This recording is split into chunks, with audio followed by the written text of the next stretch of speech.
시간에는 생기의 복음 5번째 시간입니다. 역설의 이치로 살자 하는 주제로 말씀을 전가하겠습니다.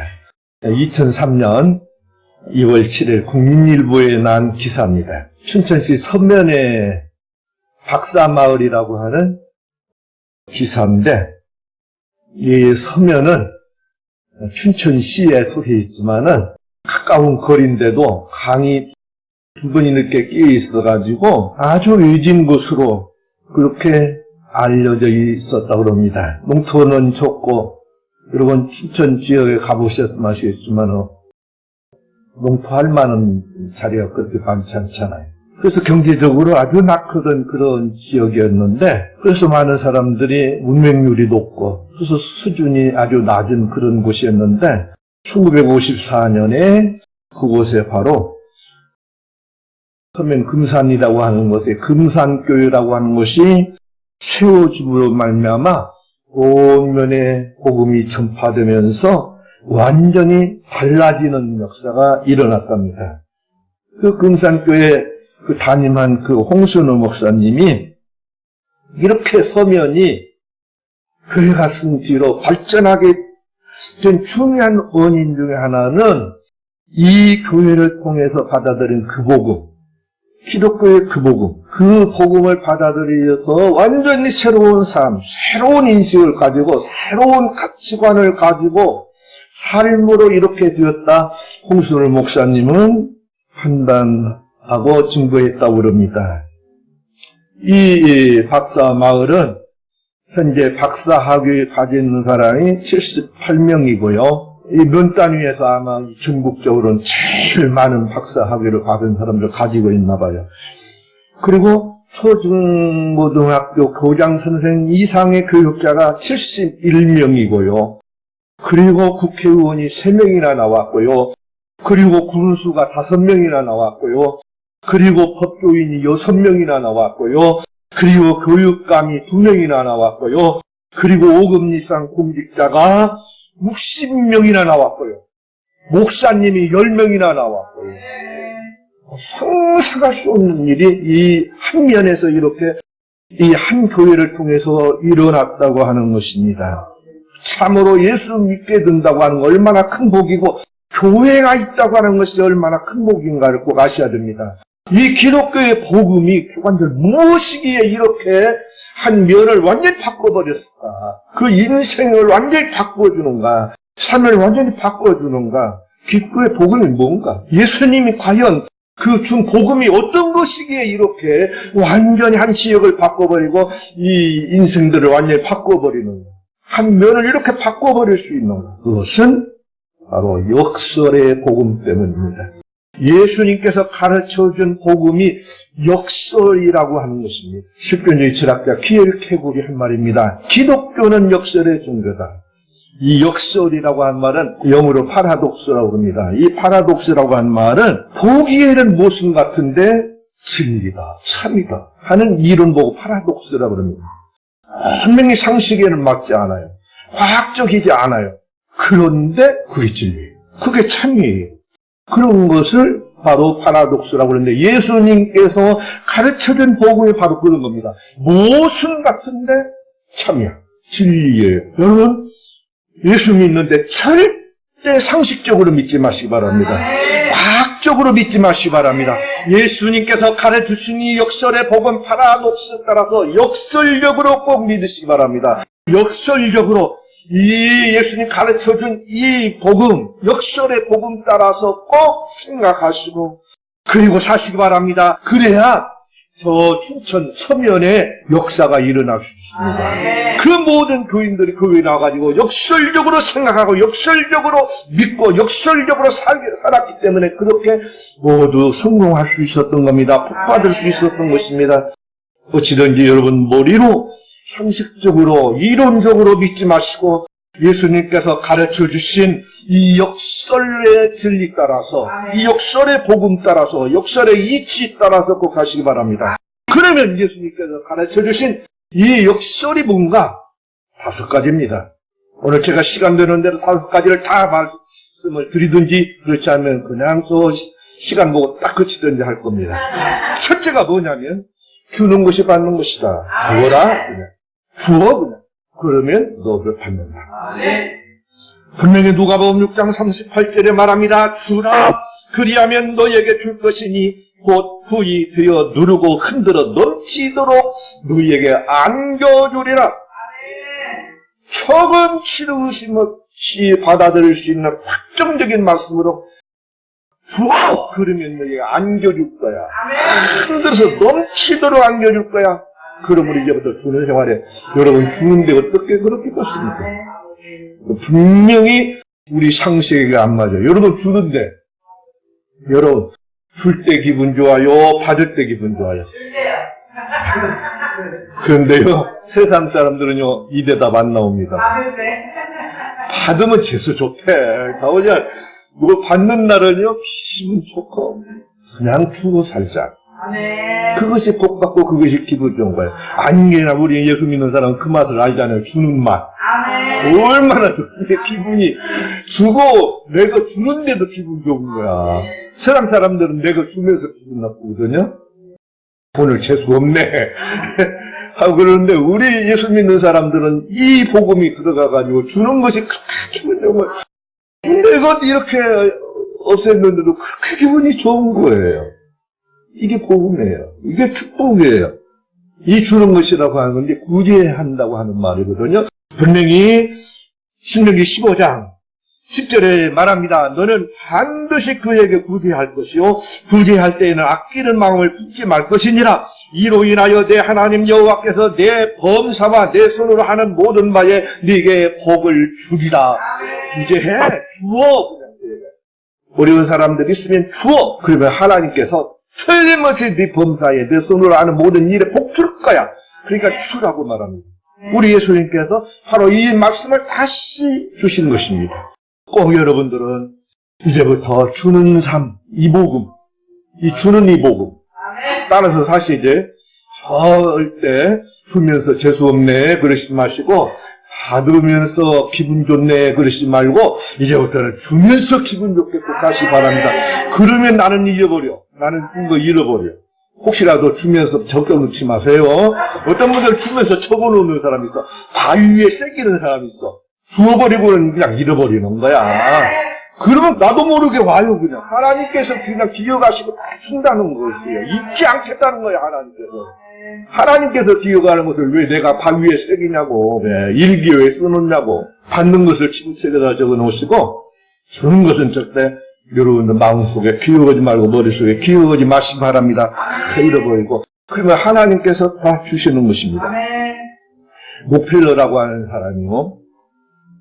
20대에 사업을 시작해가지고 33세에 백만장자가 되었습니다. 43세 때는 세계에서 제일 부자가 되었습니다. 그런데 그렇게 성공을 위하여 돈 벌기로 하기로 살다가 그만 병이 들고 말았습니다. 물을 안 가리고 돈 버는 일이라고 목숨 걸고 그렇게 부지런히 살다 보니까 그만 몸이 망가져 버렸어요. 행복이 망가져 버렸어요. 그렇게 해가지고 53세 때 병을 얻어서 머리가 싹 빠지고 이가 싹 빠지고 그리고 소화장애로 인해서 도저히 먹을 수가 없어. 위에 염증이 생겨서 그냥 늘 꼴라고 그러니까 우유 한 잔에다가 그냥 과자 몇 조각만 먹고 그렇게 억만장자 그렇게 사는 겁니다. 그러다 보니까 잠을 이룰 수가 없고 한절부절하는 그런 그 정신 상태가 되고 그런데 그래서 신문 기자들이 노펠러 죽다 하는 아주 문안을 바로 이제 노펠러가 죽으면 신문에 내려고 먼저 신문에 때리려고 그렇게 기자들이 준비를 하고 있는데 어느 날 긴긴 밤에 잠을 못 이루고 있다가 응접실에 있는 성경책을 발견하게 됩니다. 그 성경책을 딱 폈는데 바로 지금 주신 이 예수님의 말씀 주라. 그러면 줄 것이니 구이 되어 누르고 넘치도록 안겨주리라. 한 말씀 딱 들은 거예요. 이 말씀이 있는데 왜 내가 그동안에 발버둥 치면서 분열을 부르고 그냥 돈이 한 푼이나 있으면 이렇게 부자로 살면서도 그렇게 난리를 치다가 내가 이렇게 병이 들었구나 하고는 아니다. 이 말씀대로 내가 이제 돈을 벌어버려. 이 말씀대로 살자. 해가지고 만든 것이 녹펠러 제라를 만들어서 수많은 학교, 수많은 자선 단체 그 일들을 그렇게 하게 되었습니다. 그래 놀랍게도 그로부터 뭐는 건강이 회복되기를 시작을 했습니다. 그래서 머리카락이 다시 나기를 시작을 했습니다. 먹는 음식에 소화가 되기 시작을 했습니다. 건강을 회복해가지고 몇 살까지 산 줄 아세요? 98세까지 살았습니다. 그 금방 죽게 생겼는데, 여러분, 이유가 다 생겼는데. 네, 여러분, 이 앓는 사람은 되게 오래 삽니다. 이 녹펠러가 그렇게 해서 오래 살게 된 것이에요. 여러분, 분명 건강해진다니까요. 이 재미로 꼭 사시기 바랍니다. 주라 그리하면 받을 것이다. 줄 것이다. 이 역사를 놓고 다시 바랍니다. 그 다음에는요, 죽는 것이 사는 길이라는 것이에요. 우리 예수님께서 말씀하십니다. 사직 필생이라. 마태복음 10장 39절에 말합니다. 자기 목숨을 얻는 자는 잃을 것이요 자기를 위하여 목숨을 잃는 자는 얻으리라. 목숨을 잃어 죽으면 살리라 하는 중요한 역사를 줬어요. 여러분 죽는데 어떻게 살아요? 안 되잖아요. 그 이치가 아니잖아요. 그런데 틀림없다는 거예요. 우리 예수님께서 죽어라 안 나와. 죽으면 네가 산다. 네가 사는 길은 죽는 길밖에 없다. 말합니다. 누구든지 자기 목숨을 잃고자 하는 자는 얻을 것이요 얻고자 하는 자는 잃을 것이니라. 마태복음 11장 39절에도 말합니다. 마태복음에서는 이 진리를 얼마나 말씀하시는지 몰라요. 마태복음 16장 25절에서도 누구든지 제 목숨을 구원고자 하면 잃을 것이요 누구든지 나를 위하여 제 목숨을 잃으면 구원을 받으리라. 그 목숨을 찾으리라 말씀을 하고 계십니다. 이 진리 죽으면서 산다. 제가 며칠 전에 우리 이미자 지사님에서 문자가 왔어요. 얼마나 기분이 좋던지 제가 가지고 있는 최고의 복음을 제가 썼어요. 오늘 또 예수 위하여 살고 예수 위하여 죽자 하는 말을 썼어요. 제 최고의 복음이요. 왜냐면요, 제가 신학교 졸업할 때 우리 학장님이 마지막 설교에 당신들은 나가서 하늘의 미랄처럼 땅에 떨어져 죽으시오. 그러면 100배의 열매를 얻을 것이오. 하고 마지막 설교를 해주셨어요. 이제 그 뒤로부터는 항상 그 말씀을 생각을 하고 목회를 했어요. 살았어요. 날마다 죽자. 그래서 우리 한선호에 목사님들이 안수 받을 때 받는 한선호의 목회 지침이 있어요. 25가지 목회 지침이 있어요. 꼭 이대로 목회를 하자. 이런 목회자가 되자 하는 목회 지침이 있는데 제일 중요한 것이 오늘 또 예수 위해서 살다가 예수 위해서 죽자. 오늘 또 예수 위해서 한 번 더 죽어지자. 그러면 예수 영광 나타난다. 우리가 참 목회자가 될 수 있다 하는 그 지침이 우리 한선우의 목사님들 안수받을 때 다 그 지침을 받았습니다.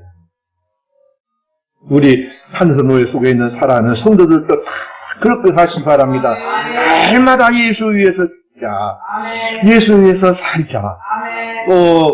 이 진리 따라서 사시기를 바랍니다. 이건 우리 잘 아는 대로 임진왜란 때 이순신 장군이 바로 타생관을 가지고 살았어요. 죽으면 산다. 내가 죽으면 이 민족이 살 수 있다. 이 나라가 살 수 있다. 난 죽자 하고 죽어가신 것이에요. 그때 이 이순신 장군이 살라고 했으면요, 살라고 도망갔으면요, 틀림없이 나라가 망했어요. 수많은 사람이 죽었어요. 그러나 한 장군이 목숨 다 내놓고 죽어지니까 이 나라가 살 수가 있었어요. 이 나라가 승리할 수 있었어요. 여러분들은 이 진리에 따라서 꼭 사시기를 바랍니다. 영국과 프랑스 사이에는 도버 해협이라고 하는 해협이 있습니다. 그렇게 멀지 않은 곳이에요. 그런데 이 프랑스 쪽에 깔레라고 하는 동네가 있어요. 요새지가 있어요. 영국에서 이 두 나라는 항상 싸웠어요. 이웃하고 있으면은요, 항상 싸웁니다. 이웃 나라끼리는 항상 이렇게 나쁜 감정들이 다 있습니다. 항상 영국과 프랑스는 그래요. 근데 영국이 쳐들어와가지고 이 깔레를 완전히 포위하고 이 깔레에 있는 사람들을 다 죽이려고 해요. 영국에서 10명만 죽을 사람 내놓으면 너희 다 살려준다. 그렇게 선포를 약속을 했어요.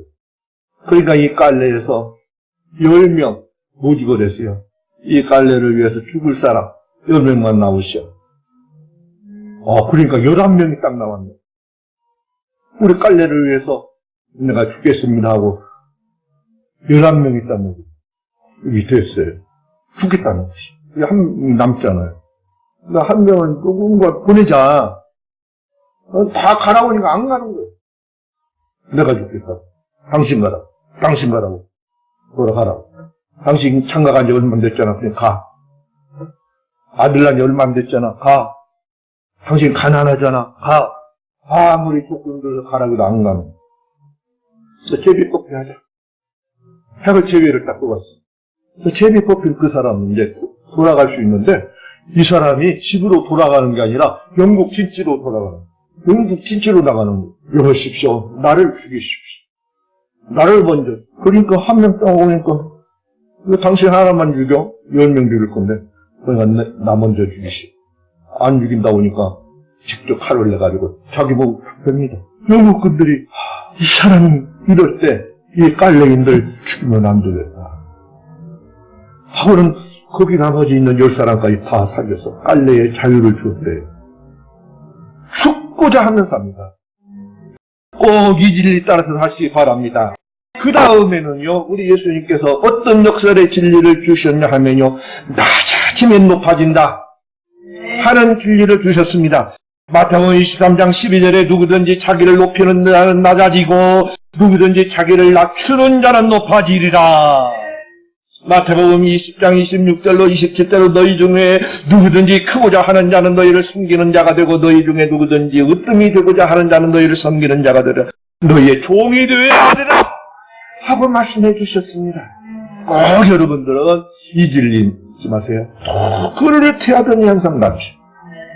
저 사람보다 나를 낮춰. 저 사람을 높여. 이것이 진리예요. 역설이로 낮아지면 높아지는 것이에요. 우리 예수님께서 바로 그 삶을 살았어요. 낮아지셔서 오신 것이에요. 그래서 우리 하나님께 높여주셨다고 말씀합니다. 토마스 아크햄페스는 그 많은 영성의 책을 가지고 우리에게 교훈을 준 분입니다. 그의 글에 이런 말이 나옵니다. 그대는 항상 겸손만을 지녀야 합니다. 다른 사람을 그대보다 높이는 것은 지혜입니다. 그대보다 다른 사람을 낮출 때 그대는 다치게 됩니다. 영원한 평안은 겸손한 마음 속에 있고 교만한 마음엔 불행과 질투가 있는 법입니다. 그러면서 당신이 행복하기를 원한다면 낮추십시오. 평화를 원한다면 낮추십시오. 사람을 만날 때 항상 낮추십시오. 그것이 지혜입니다. 높이는 것은 바로 당신이 다치는 길. 꼭 우리는 어떤 사람을 대하든지 토마스 아퀴나스가 말한 것처럼 항상 낮아지는 여러분들 꼭 되시기를 바랍니다. 우리 한국에도 많이 유명한 분인데 헨리 나우엔이라고 하는 분 영성의 책을 많이 썼습니다. 그래서 번역이 많이 되어 나왔는데 타향자의 교양이나 삶의 영성이나 친밀함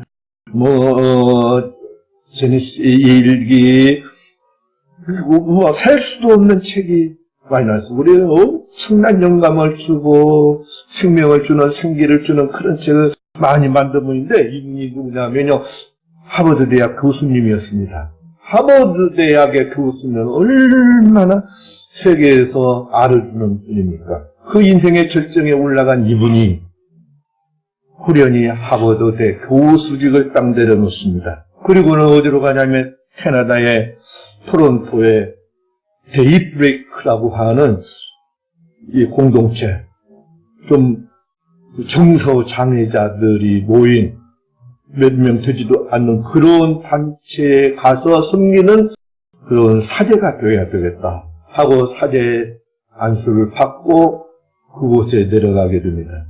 모든 사람들이 놀랍니다. 어떻게 그런 곳에 그 수위를 보는 것이 효과적이고 좋은 가치 있는 것이지, 그런 데 가서 그렇게 썩어지는 것이 뭐가 좀 몇 명 위해서, 정서적으로 그렇게 불건전한 사람들 위해서 자기 생을 그렇게 바치는 것이 얼마나 아까운 일이냐, 희생이냐, 잘못된 것이냐 비판하는데 단호하게 결정 내리고 갔습니다. 근데 그곳에서 이분이 얼마나 많은 영적인 진리를 발견했더니, 그때 그곳에서 쓴 책이 바로 그렇게 유명한 책으로 온 세계 인류에게 영성의 엄청난 영향을 끼치는, 우리의 믿음을 깨우치고 정서를 깨우치고 우리의 삶을 깨우치는 그런 저작들이, 흥과 옥조와 같은 그런 저작들이 그렇게 선물로 주어졌습니다. 하버드 대학 교수에서 그 제자들에게 가르친 것보다도 온 세계 그리스도인들에게, 온 세계 인류들에게 엄청난 영적 영향을 끼치는, 복음의 영향력을 끼치는 주의 종이 된 것입니다. 항상 낮아지는 것, 낮아지는 자리로 가는 것이 바로 사는 길이다. 내가 살고 모든 사람을 살리는 길이라 하는 이 진리를 절대 잊지 마시고 이 역사로 살아가시기를 바랍니다. 그 다음에는요, 뭐라고 말씀하시냐면요, 대접을 해라. 그러면 대접합니다. 우리 예수님께서 말씀합니다. 마태복음 7장 12절에서 그러므로 무엇이든지 남에게 대접을 받고자 하는 대로 너희도 남을 대접하라. 이것이 율법이요 선지자니라. 마가복음 9장 35절에서 말합니다. 예수님께서 앉으사 12 제자를 불러서 이르시되 아무든지 첫째가 되고자 하면 무사람의 끝이 되며 무사람을 섬기는 자가 되어야 하리라. 섬기는 자가 되어야, 그래야 네가 첫째가 되고 받는 자가 성공하는 자가 되지, 절대 내가 대접하지 아니하면 대접받을 수가 없다는 것입니다. 먼저 대접하시기 바랍니다. 그래야 대접받는다는 것입니다. 꼭 대접함이 사시기 바랍니다. 지금은요, 이게 많이 없어졌어요. 몇 년 전까지만 해도 항상 이 대접하는 이 태도를 가지고 하는 사람들이 살았습니다. 근데 지금은 그게 아니에요. 먼저 하는 법이 없어요. 성경은요, 절대 그러지 말라는 것이에요. 대접해라. 먼저 하세요. 앉으세요. 하고 대접하라는 것입니다. 이것이 대접받는 길이라는 것입니다. 러시아의 제정 러시아 시절에 그 많은 황제 가운데 제일 훌륭한 황제가 누구냐면 이완이라고 하는 황제였습니다. 이분은 얼마나 선정을 많이 베풀었는지 모릅니다. 여러분, 이 러시아가 그렇게 공산화가 된 것은 왜 그러냐면요, 황제들이 너무 포악했어요. 세금 많이 걷고 너무 호화로운 삶을 했어요. 그러니까 세상 사람들이, 이 국민이 어떻게 살든지 그런 게 관심 안 뒀어요. 그러다가 공산화가 된 거예요. 그런데 이 이완이라고 하는 분은 얼마나 선정을 했는지 몰라요. 그래서 종종 백성들이 그 생활을 살피기 위해서 늘 은밀하게 민정을 살피는 일을 했습니다.